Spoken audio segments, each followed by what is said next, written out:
વિદ્યાર્થી મિત્રો બધા મજામાં? તપોવન વિદ્યાલયમાં આપ સર્વનું સ્વાગત છે. આગળ આપણે બધી પ્રણાલી જોઈ. પ્રણાલી એટલે એક નદીનો જે પ્રવાહ છે આખી એની પ્રણાલી કહેવાય, બરાબર. તિબેટમાંથી નીકળતી સિંધુ નદી પાકિસ્તાનના મીઠાનકોટ પાસે અરબ સાગરને મળે તો આખી એની એક પ્રણાલી. આ આપણે જોયું. એના પછી જોયું આપણે ગંગા નદીનું, બરાબર. હવે જોઈએ આપણે બ્રહ્મપુત્ર નદી પ્રણાલી. બ્રહ્મપુત્ર નદી તિબેટમાં, એટલે આ તિબેટ જે છે ને, આ માની લો કે આખું તિબેટ શહેર છે. અહીંથી સિંધુ નીકળે અને અહીંથી બ્રહ્મપુત્ર નીકળે. એટલે તિબેટમાં આવેલા માનસરોવરની પૂર્વમાંથી સિંધુ અને સતલુજને મળતી નજીકથી નીકળે છે. એટલે સતલુજ, સિંધુ અને બ્રહ્મપુત્ર ત્રણેય તિબેટમાં જ નીકળે. આ જે દેશ છે ને, આ ત્રણની હરોળમાં. પણ પેલી બે છે એ ઉત્તર બાજુ જાય છે, આ છે આમ હિમાલયની સમાંતરે દક્ષિણ બાજુ દોડે છે. તેનો વધુ પ્રવાહ લંબાઈ આપણે આગળ વાત કરી હતી કે એ ભારતની બારે છે. જ્યારે અરુણાચલ પ્રદેશમાંથી યુ આકારનો વળાંક મારી અને પ્રવેશ કરે છે ત્યારથી એ ભારતની ગણાય. અરુણાચલ પ્રદેશથી આગળ ભારતની નથી, કારણ કે એનો મોટો જે પ્રવાહ ક્ષેત્ર છે એની જે લંબાઈ છે એ બધી ભારતની બહાર છે. આ નદી હિમાલય શ્રેણીની સમાંતર, એટલે આ હિમાલય હોય ને બાળકો, આ માની લો હિમાલય છે તો એની સમાંતર અહીંથી આમ સમાંતર આવેલી જાય છે બાજુમાં જ. હિમાલયની જોડા આપણે નોટનો હાસ્યો કેમ આવે આમ સીધો, એમ જોડાયેલી આવે. પછી નામચા બરવા નામના શિખર પાસેથી, નામચા બરવા નામનું અહીંયા એક શિખર આવે છે અરુણાચલ પ્રદેશની સરહદ પાસે. અહીંયા આમ યુ આકારનો વળાંક મારે જાઓ, આમ ત્યાં યુ આકારનો વળાંક લઈ અને ભારતમાં અરુણાચલ પ્રદેશમાંથી પ્રવેશ કરે. એટલે હવે એ ભારતની થઈ. અરુણાચલ પ્રદેશની બારે બધી બહારની, ભારતની કહેવાય નહીં. અહીં તે દિહાંગ નામે ઓળખાય છે. એ જ બ્રહ્મપુત્ર નદી જ, પણ નામ બદલી ગયું. આના સ્થાનિક લોકો એને કહે છે દિહાંગ. દિહાંગ, લોહિત અને કેનુલા જેવી શાખા નદીઓ મળી અસમમાં બ્રહ્મપુત્ર તરીકે ઓળખાય છે. પછી દિહાંગ નામે અરુણાચલ પ્રદેશમાં ઓળખાઈ ગઈ. અરુણાચલ પ્રદેશમાં બીજી એક નાની નદી ત્યાંની સ્થાનિક, એનું નામ દિહાંગ હતું. એ દિહાંગ ભેગી જ ભળી ગઈ. દિહાંગથી આગળ આલો એટલે લોહિત આવે, લોહિતથી આગળ આલો એટલે કેનુલા આવે. આ અરુણાચલ પ્રદેશની જેટલી નદીઓ, આટલું અરુણાચલ પ્રદેશ છે, આટલામાં એ ત્રણેય નદીઓ આમ સમાંતરે ભેગી થાય. ભેગી થઈ ગયા પછી અહીંયા અંગૂઠા પાસેથી પ્રવેશ કરે અસમમાં. અસમમાં પાછું એનું નામ બ્રહ્મપુત્ર જ છે. અરુણાચલ પ્રદેશમાં એનું નામ દિહાંગ છે. આટલું જાણવું ગમશે. કોઈ પણ નદી હોય ને બાળકો, કોઈ પણ નદી સ્ત્રીવાચક જ હોય. જોજો, ચંબલ કેવી, ગંગા કેવી છે ને, યમુના કેવી છે ને, બ્રહ્મપુત્ર કેવો, પુત્ર શબ્દ આવ્યો, જોયું. એટલે આખા ભારતમાં આમ જોવા જઈએ તો આખા વિશ્વમાં બ્રહ્મપુત્ર એક જ નદી એવી છે જે પુરુષવાચક સર્વનામ ધરાવે છે. તો એને બ્રહ્મપુત્રીનો પુરુષવાચક છે ને, બ્રહ્મપુત્ર. એની લંબાઈ સિંધુની આરવાર 2900 કિલોમીટર છે. બ્રહ્મપુત્ર નદી તિબેટમાં સાંગપો, તો અડધો સાંગપો, અને બાંગ્લાદેશમાં જમુના નામે ઓળખાય છે. બ્રહ્મપુત્રનો સમગ્ર પ્રવાહ દરમિયાન માઝુલી નામનો એક નદીનો ટાપુ છે, જે વિશ્વનો મોટો ટાપુ છે. અરુણાચલ પ્રદેશની અંદરથી પ્રવેશ કરે ને એ આમ ગોળાકારમાં હોય જાય, આમ ફાટખીણ કરીને નીકળી જાય, ગુંફિત સ્વરૂપે નીકળે. આગળ કહેશું આપણે. આમ ગોલાઈ કરી અને આમ નીચેથી નીકળી જાય. આમ આમે ગયો ફાટો, આમે ગયો અને નીચેથી આમે ગયો, તો વચ્ચેનો જે ભાગ રહ્યો ને ઉપસેલો જમીનનો, એ ટાપુ બની ગયો. એ ટાપુનું નામ છે માઝુલી. એ વિશ્વનો મોટામાં મોટો એ ટાપુ છે. તિબેટમાં આ નદીના કાપનું પ્રમાણ બહુ ઓછું છે. ભારતમાં આ જે જગ્યાએ વધુ વરસાદ પડે ને એવા ક્ષેત્રમાં જ નીકળે. સ્વાભાવિક છે કે કદાચ બ્રહ્મપુત્ર અરુણાચલ પ્રદેશમાં પ્રવેશ કરે ત્યારે ઉદાહરણ તરીકે 10,000 લીટર પાણી લઈને નીકળતી હોય તો એ જ બ્રહ્મપુત્ર બાંગ્લાદેશમાં 40,000 પહોંચી જાય. એમ કેમ? અરુણાચલ પ્રદેશથી અસમ, મેઘાલય બધા જે પ્રદેશો રહ્યા ને બાળકો, વધુ વરસાદવાળા એ વરસાદનું પાણી ક્યાં જાય? નદીમાં. એટલે જસ્ટ ઉદાહરણ છે, એટલું જ પાણી ના હોય. ત્યાંથી આગળ અહીંથી જળ જથ્થાને કાપની માત્રામાં વધારો થાય. જો તિબેટમાં કાપે નથી ને એટલું પાણી નથી, પણ જેવું ભારતની અંદર પ્રવેશ કરે ત્યાં વધુ વરસાદવાળા ક્ષેત્રો છે એટલે પાણી વધુ આવે, પાણી વધુ મળે એટલે ઘસારણ વધુ થાય, ઘસારણ વધુ થાય એટલે કાપની માત્રામાં વધારો થાય. બરાબર. અસમમાં અનેક શાખા નદીઓ તેને મળે છે. આમ બ્રહ્મપુત્ર નદી ગુંફિત સ્વરૂપમાં વેચાયું ને ગુફાની જેમ જમીનની નીચેથી નહીં નીકળી ગઈ. અસમમાં એક જગ્યાએ જમીનની નીચે જ નીકળી. ગુફા કેવી રીતે નીકળે? હા, એમ. દર વર્ષે વર્ષા ઋતુમાં નદીના જળજથ્થામાં મોટા પ્રમાણમાં વધારો થાય. હમણાં ઉદાહરણ દીધું, અરુણાચલ પ્રદેશની અંદર પ્રવેશ કર્યો ત્યાં 10,000 લીટર લઈને આવી હોય. જેવું અસમ ને મેઘાલય છોડે તરત પાણી 40,000 કેમ થયું? તો કે વરસાદ વધુ પડે છે એ ક્ષેત્રોમાં. એટલે પરિણામે અસમ અને બાંગ્લાદેશમાં વારંવાર પૂરથી ભારે વિનાશ સર્જાય છે. કારણ કે વરસાદ જ એટલો પડે છે ને પોતે હિમાલયમાં નીકળતી નદી છે એટલે પાણી ઓછું ના હોય એની કટોકટ હાલતું હોય, કાંઠાની કટોકટ હાલે અને એવા વિસ્તારમાં જ નીકળી જામ ધોમ વરસાદ પડે, ધોધમાર વરસાદ પડે એટલે કાંઠાની કટોકટ હાલતી નદી ઉભરાય. આપણે દેશી ભાષામાં ઉભરાય એટલે પૂર આવે. તો દર વર્ષે અસમમાં અને બાંગ્લાદેશમાં બે જગ્યાએ પૂર લઈ આવે બ્રહ્મપુત્ર. ઉત્તર ભારતની બીજી નદીઓ કરતાં આ નદીમાં વિરોધાભાસ જોવા મળે છે. અસમમાં ચોમાસા દરમિયાન પડતા વરસાદને કારણે અહીં વધારે માત્રામાં નિક્ષેપણ થાય છે. હા, બીજી ઘણી ઉત્તર ભારતની નદીઓ છે, સતલુજ ને બિયાસ ને રાવી ને જેલમ ને એ બધી છે, સિંધુ. એના કરતાં આમાં વિરોધાભાસ છે. કેવો વિરોધાભાસ છે? તો કે અહીં વરસાદને કારણે વધારે માત્રામાં નિક્ષેપણ થાય છે. અસમમાં મોસ્ટ ઓફલી નદી ઘસડાઈને જતી હોય ને ત્યારે નિક્ષેપણ થાય. જ્યારે અસમ રાજ્યની અંદર એન્ટર કરે ત્યારે ઘસારણ નથી થતું, પણ ચોમાસું આવે ને ઘસારણ ચાલુ થાય. કેમ? કે ફૂલ વરસાદવાળો પ્રદેશ છે. એટલે આ નદીના રેતીના પાણીમાં વધારો થતાં સપાટી ઊંચી આવી જાય છે, જેથી આ નદીના પ્રવાહમાં વારંવાર માર્ગ પરિવર્તન આવે. હવે આવડી મોટી નદી છે, આટલો વરસાદ પડે છે એટલે પૂર આવતું હોય, એની યારે કાપ લઈને આવે.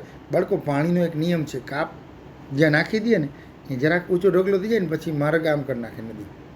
અહીંયા કાપ નાખી દે એટલે મારા ગામ કરી નાખે. એટલે એના માર્ગમાં પરિવર્તન ઘણું આવે. બ્રહ્મપુત્ર એક જ લીટીમાં હાલનારી નથી, કેમ કે વારંવાર ક્યાંક ને ક્યાંક કાપ નાખી દે. આપણે આગળ ભણશું ખદ્દર ને બાંગર, જૂનો કાપ ને નવો કાપ. વારંવાર એક ને એક જગ્યાએ કાપ નાખી દઈએ એટલે ઢગલો થઈ જાય, ત્યાંથી નદી આમ ફરીને હાલતી થઈ જાય એટલે પરિવર્તન આવે. ત્યાંથી આગળ દર વર્ષે વર્ષા ઋતુમાં નદીના જળજથ્થાના મોટા પ્રમાણમાં વધારો થાય છે. પરિણામે અસમ અને બાંગ્લાદેશમાં વારંવાર પૂર આવે છે, નિક્ષેપણ થાય છે. નદીના રેતીના પ્રમાણમાં વધારો થતાં સપાટી ઊંચી આવે, નદી જે હાલી જાય છે એમાં રેતી ધીમે ધીમે એકના એક જગ્યાએ વધતી જાય એટલે પાણી અધર આવતું જાય. એક સમય એવો આવે કે પાણીની લેવલે રેતી આવી જાય, અહીંયાથી પાણીને પછી રસ્તો બદલાવીને આમ હાલવું પડે એટલે પરિવર્તન લઈ આવે છે. હવે લઈએ આપણે દ્વીપકલ્પીય નદીઓ. દક્ષિણ ભારતની યુ આકારનો વળાંક મારે ને આમ ભારતના નકશાને જુઓ તમે, એટલે આમ નીચે જે આમ યુ આવું હાઈની નદીઓ લઈએ આપણે. આપણે જાણીએ છીએ કે આ નદી 12 માસી નથી. કેમ? તો કે આ હિમાલયમાંથી નીકળતી નથી. પશ્ચિમ ઘાટ દ્વીપકલ્પીય નદીઓનો મુખ્ય જળ વિભાજક ગણાય છે. મેં તમને બતાવ્યો હતો નકશામાં, અરબ સાગરની જોડાજોડ નીકળે અહીંથી. અરબ સાગર અહીંયા જ છે, 50 કિલોમીટર દૂરી ઉપર જ. તો જો એને દરિયાને મળવું હોય તો આમ ન હોય જવાય, આમ થોડું લાંબુ આટલું બધું થવાય, લાંબુ થવું પડે. કારણ કે એક તો આમ ઢાળવાળો આપણો દેશ છે દક્ષિણ ભારત આપણો ઢાળવાળું છે, પ્લસ અહીંયા પહાડ છે અને પહાડને તોડી ન શકે. કારણ કે આ હંગામી નદીઓ છે એટલે જો એ જ પહાડમાંથી આમ હિમાલયમાંથી ગંગા આવતી હોય તો આ પહાડને તોડીને અરબ સાગરને મળી લે. એટલે દક્ષિણ ભારતના પશ્ચિમ કિનારે દક્ષિણથી ઉત્તર દિશામાં વ્યાપ્ત છે. મહાનદી, ગોદાવરી, કૃષ્ણા, કાવેરી વગેરે દ્વીપકલ્પીય મુખ્ય નદીઓ છે. આ બધી નદીઓ પૂર્વ તરફ વહી બંગાળાની ખાડીને મળે છે ને અહીંયા ડેલ્ટા રચે. હવે તમને આગળ શીખડાયું કે દરિયાને મળતા પહેલાં કોઈ પણ નદી મુખ ત્રિકોણ પ્રદેશ કરે છે. બરાબર? એ મુખ ત્રિકોણ પ્રદેશ કરી અને બંગાળાની ખાડીને મળે.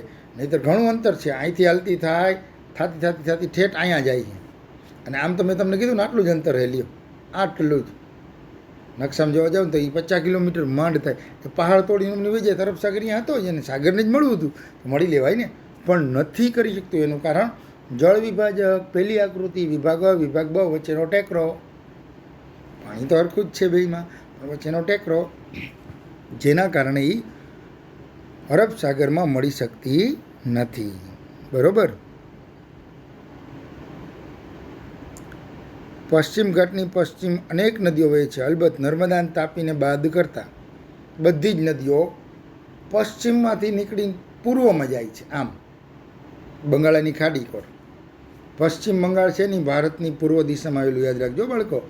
તો અંગ્રેજોએ જ્યારે કાયદો કાઢ્યો હતો ને ભાગલા પાડોનો રાજ કરવાનો, ત્યારે 2 ભાગ પડ્યા હતા, પૂર્વ બંગાળ અને પશ્ચિમ બંગાળ. પછી 2 એક થઈ ગયા. એટલે બંગાળની આગળ પશ્ચિમ શબ્દ એમને રહ્યો, નહીંતર ખરેખર એની દિશા પૂર્વ છે. એટલે બધી નદીઓ ગુજરાતની નીચે ગોવા, કર્ણાટકની સરહદ પાસેથી નીકળે, અરબ સાગરવાળી સરહદ પાસેથી, અને મળે છે કોને? બંગાળાની ખાડીને. 2 જ નદીઓ એવી છે કે મધ્યસ્થથી નીકળે છે ને આમ પશ્ચિમ બાજુ જાય છે. એ 2 આપણી ગુજરાતની, નર્મદા અને તાપી. બરોબર છે. આપણે હા એ 2 નદીઓ લઈ લઈ, નર્મદા અને તાપી. એટલે એક ભાગ પડી જાય કે અરબ સાગરને મળતી નદીઓ પૂર્ણ કરીને પછી આપણે આગળ બંગાળાની ખાડીને મળતી નદીઓ વિશે વિચારશું, આગળ ભણશું. Narmada, Sardar Sarovar, statue of unity. Narmada મધ્યપ્રદેશના અમરકંટક પાસેથી નીકળે, એટલે મધ્ય આવ્યું ભારતનું. પશ્ચિમ બાજુએ એટલે આપણી ગુજરાત બાજુએ, મધ્યથી ગુજરાત બાજુ જાઓ તો પશ્ચિમ, મધ્યથી ઝારખંડ, છત્તીસગઢ ને બંગાળ બાજુ જાઓ તો પૂર્વ. પશ્ચિમ બાજુએ એક ફાટ ખીણ થઈને વહે છે. ખીણ પાડી દે. જબલપુર પાસે સંગેમરમરના ખડકાટ પ્રદેશમાંથી વહે છે. એટલું જોરદારી ખીણ પાડે છે, એવડી મસ્ત કોતરણી કરે છે, જોઈને આપણે આમ અવાચક રહી જાય. આ કુદરતી નજારો છે. સંગેમરમરના પથ્થરો વચ્ચેથી ચીરતી આવે. અહીં ઢોળાવોને કારણે તીવ્ર વેગથી વહે છે. આમ છે, અહીંથી સીધો વેગ આવે ને, આમ જરાક ઢાળ મળે એટલે દોડે. જ્યાં ધુઆધાર નામના જળધોધના રચના થયેલી છે. આમ છે ને પછી અહીંયાથી સીધું અહીંયા પડવાનું થાય. બાહુબલીમાં કેવું ઝરણું હતું એવું ધોધમાર ઝરણું હોય, પણ જેનું નામ છે ધુઆધાર. આ નદીની આ શાખા નદીઓની લંબાઈ વધારે નથી. મોટાભાગની નદીઓ કાટખૂણે મળે છે. આપણે આગળ ભણી ગયા આયાતકાર પ્રણાલી, આ રીતે મળે. નર્મદા આમ હાલી જતી હોય, બીજી નદી એને આમ મળે. આમ આમ કે આમ નહીં, આમ જ સીધી મળે. આ નદીનો બેસિન મધ્યપ્રદેશ અને ગુજરાતમાં વ્યાપ્ત છે, કારણ કે નીકળી મધ્યપ્રદેશમાં, સીધી ગઈ ક્યાં?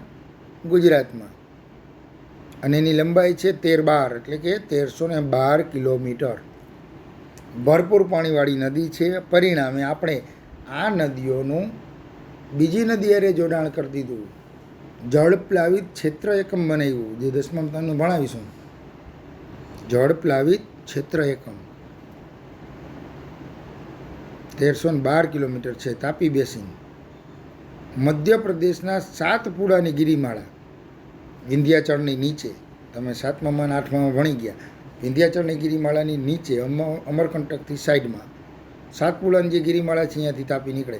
જો અહીંયાથી નર્મદા નીકળતી હોય તો અહીંથી તાપી નીકળે. જો આટલી છેટી 2 જાય આમ જ. રેડી? એક ફાટ ખીણ કરીને રચે છે. અહીંના બેતુલ જિલ્લામાંથી તાપી નીકળે. એના જિલ્લાનું નામ છે બેતુલ.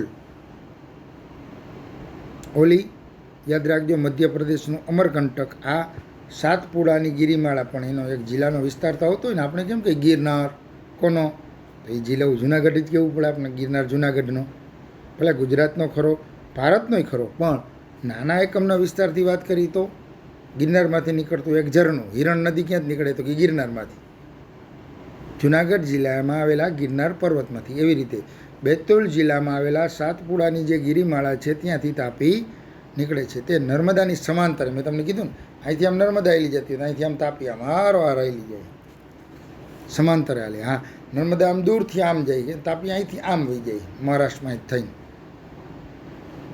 તે નર્મદાની સમાંતરે ફાટખીણ થઈને વહે છે અને આગળ જતા એ અરબ સાગરને મળે છે. એટલે મધ્યપ્રદેશમાં નીકળી આમ નીચે મહારાષ્ટ્રમાં એક લીટો પાડી સીધી સુરત પાસે જઈને ઊભી રહીએ. સુરતમાં તાપી છે, એટલે મધ્યપ્રદેશ, મહારાષ્ટ્ર અને ગુજરાત ત્રણેયને આનું પાણી મળે છે. અરબ સાગર તથા પશ્ચિમ ઘાટ વચ્ચે કિનારાનું મેદાન સાંકડું છે. આગળ વાત કરી ને કે અરબ સાગર અહીંયા છે, પશ્ચિમ ઘાટ અહીંયા છે, વચ્ચે મેદાન કેવું એકદમ સાંકડું. 50 કિલોમીટર જ છે. ટપીને વહી જવાય ને ગોદાવરી અને કૃષ્ણાને, પણ ના જઈ શકે. વચ્ચે જળ વિભાજક છે. અહીંની નદીઓની લંબાઈ ખૂબ જ ઓછી. પશ્ચિમ બાજુએથી વહેતી મુખ્ય નદીઓમાં લંબાઈ ખૂબ ઓછી છે. પશ્ચિમ બાજુ વહેતી મુખ્ય નદીઓમાં સાબરમતી અને મહી એટલે કે મહીસાગરનો સમાવેશ થાય. તાપી નદીની લંબાઈ 724 કિલોમીટર, નર્મદા 1312, તાપી નદી 724. જેટલી પશ્ચિમ ઘાટ વચ્ચે કિનારાના મેદાનમાંથી નીકળતી નદીઓ છે એની લંબાઈ બહુ ઓછી. પશ્ચિમ બાજુ વહેતી મુખ્ય નદીઓમાં ખૂબ ઓછી લંબાઈ ધરાવે. ઉદાહરણ તરીકે એને એ કીધું સાબરમતી અમદાવાદવાળી, એની લંબાઈ લાંબી નથી. ગુજરાતમાંથી નીકળે રાજસ્થાનમાં નીકળે ગુજરાતમાં પૂર્ણ થાય. મહીસાગર નદી અરવલ્લીવાળી એ ગુજરાતની અંદરમાં જ એન્ટર છે. તાપી નદી તો તાપી 724 છે, એનાથી નાની સાબરમતી ને એનાથી નાની મહીસાગર નદી. આ બધી નદીઓ પશ્ચિમ ઘાટની બાજુએથી વહેતી નદીઓ છે, જેના કારણે એની લંબાઈ ખૂબ જ ઓછી છે. પણ યાદ રાખજો, બધાની લંબાઈ સિંધુ, ગંગા, બ્રહ્મપુત્ર, નર્મદા, તાપી, અત્યાર સુધી આપણે જે ભણ્યા એ 3 મુખ્ય નદીઓ, હિમાલયની 3 મુખ્ય નદીઓ. હવે જે આપણે આજે વાત કરી દ્વીપકલ્પીય નદીઓ એટલે કે દક્ષિણ ભારતની નદીઓ. એમાંય દક્ષિણ ભારતની નદીઓમાં જે વાત કરી આપણે એ અરબ સાગરને મળતી નદીઓ. અરબ સાગર એટલે ગુજરાતની નીચેનો ભાગ. હવે પછી વાત કઈ કરશું તો કે બંગાળાની ખાડીને મળતી નદીઓ. નીકળે અરબ સાગરની પડખેથી ને ટાટા એમ કે નીકળી જાય. મળવું છે દરિયાને જ. નદી કાયમીના માટે યાદ રાખજો, દરિયાને મળે. જે નદીઓ દરિયાને મળતી નથી એ નદીઓ કુંવારિકા કહેવાય. તો એ કુંવારિકા નદીઓ ગુજરાતમાં 3 છે: સહરુ, બનાસ, રૂપે અને સરસ્વતી. આ 3 નદીઓ છે એ કુંવારિકા છે. બાકી બધી જ નદીઓ, હા એવું બને કે પોતે નાની નદી હોય દરિયાને મળી ન શકે, પણ હા પોતાનું પાણી મોટી નદી નહીં દે તો મોટી નદી દરિયાને મળી, તો એ નાની નદી કોને મળી કહેવાય? દરિયાને. જ્યારે સાબરમતી, બસરૂ અને રૂપેણ ત્રણેય એ રીતે મળતી નથી, એટલે કુંવારિકા કહેવાય. આ તો સામાન્ય નોલેજની વાત થઈ. આપણે પાઠની વાત કરીએ તો દ્વીપકલ્પીય નદીઓની 2 નદીઓ જોઈ, જે અરબ સાગરને મળતી હોય, મધ્યમાંથી નીકળીને પશ્ચિમ બાજુ દોડતી હોય. હવે જોશું આપણે પશ્ચિમમાંથી નીકળીને પૂર્વ બાજુ દોડતી હોય. ઢોળાવોને કારણે, જળ વિભાજકને કારણે. એવી એ મોટી મોટી નદીઓ છે. ગોદાવરી, કૃષ્ણા, કાવેરી, મહા, બધી મોટી નદીઓ છે. પણ એટલી બધી મોટી નથી. આ 5, આ 2 ને 2 4 6 નદીઓ ભેગી કરો.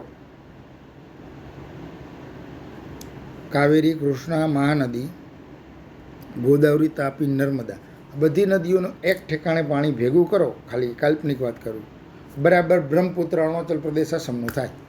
કારણ કે એ વરસાદી વિસ્તારમાં જ નીકળે અને એ તો પોતે સતત વહેતી જ રહેવાની, ઉનાળામાં, શિયાળામાં, ચોમાસામાં. કેમ?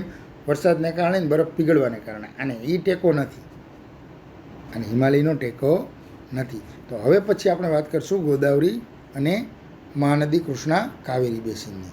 જય ભારત, જય હિન્દ, ધન્યવાદ.